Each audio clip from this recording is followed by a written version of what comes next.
Alright, so in this video, I'm going to show you what it would be like if you were to invest $500 a month for the next 5 years. So if you put $500 a month into the stock market, assuming that you receive a 10% return on your investment, which is not abnormal, that's pretty average.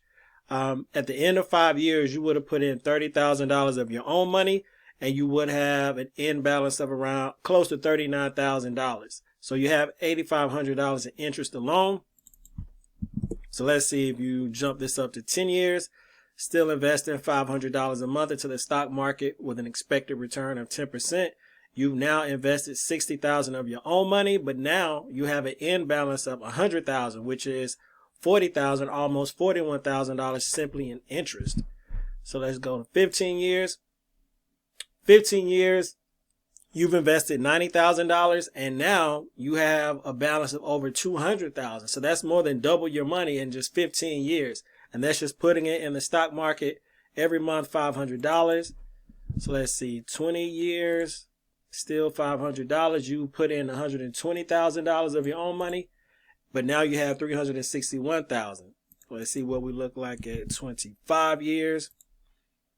25 years, you put in $150,000, but now your balance has jumped to $621,000.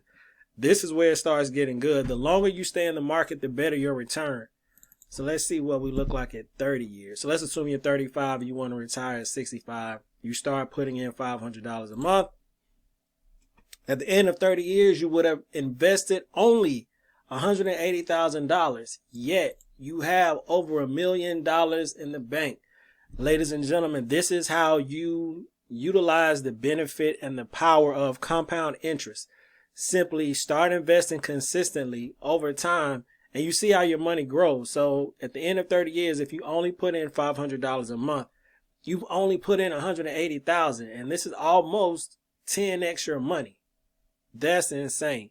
So if you want to see what your return will be if you simply put your money in a savings account, check out the next video.